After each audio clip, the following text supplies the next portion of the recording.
Hi children, welcome to our basic science class. I'm your Nigisha ma'am handling basic science class for you. Today we are going to discuss about the second chapter in PS, that is life-giving water. You can see some headlines of newspaper in your textbook, which is about the news of water such as droughts, floods, pollution, complaints of water, sand mining in water rivers, presence of water in moon, etc. Isn't it due to the great importance of water in daily life that newspapers are always flooded with news related to it? What do we use water for? Yes, we use water for drinking, for cooking food, for agriculture, for washing vessels, for bathing, etc. Can we use anything other than water for this purpose? Pure water, you know that pure water is colorless, odorless and tasteless. Then what are the other properties of water? Can you tell me? You can see a picture in your textbook. Discuss the properties of water, making we use of this. There is a table in your textbook. First column is the properties of water and second column is situation in which use. First property is to dissolve substance. The first property of water is to dissolve substance. Water have the capacity to dissolve substance. So we used this property for sweetening drinks, washing clothes, to prepare medicines, etc. The second property of water is water flows, and we use it as to carry water through pipes, production of electricity, etc. Then the third property is water carries heat, and we use it for cooking and as a coolant in vehicles. Then fourth property is water has a no definite shape. So this property is utilized by we collect water in vessels of different shapes and carries through the pipes also. And sixth property is water can exist in solid, liquid and gaseous states. So we can make puttu using steam. Steam is a gaseous state, and we can make ice also. So the properties of water are, there are 6 properties we discussed. The first property is property to dissolve substance. Then second is water flows. Third, water carries heat. Fourth, water has no definite shape.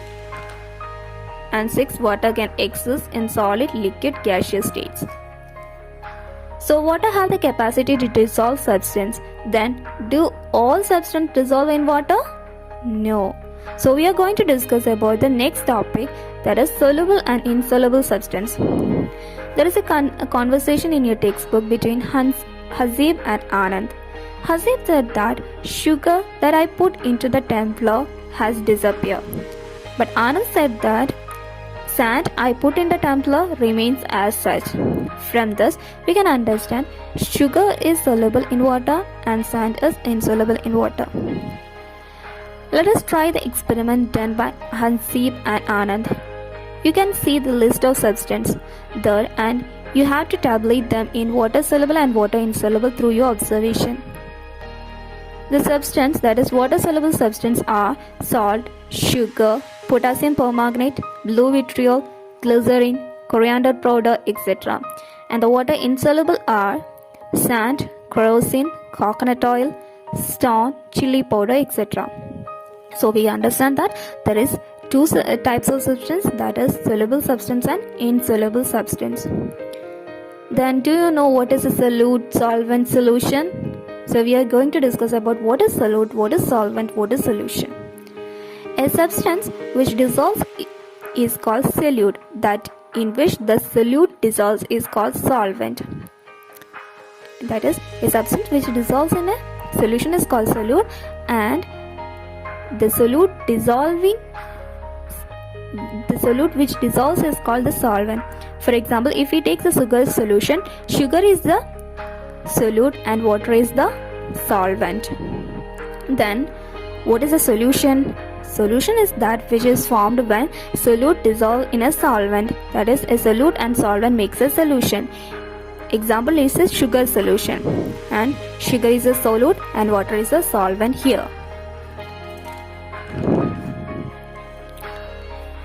In sugar solution is a solution and sugar is the solute and water is the solvent. You have observed that dissolution of certain solids and liquids in water. You know that solids and liquids sometimes they dissolve and sometimes it not dissolve. What about the gases? Is gases dissolve in water? Yes, gases also dissolve in water to give solutions. Let's open a soda bottle. Don't you see gas bubbler rising up while opening a soda bottle? Yes, it is the carbon dioxide dissolved in it. So carbon dioxide is the gas coming from the soda bottle. So carbon dioxide is dissoluble in water. If so,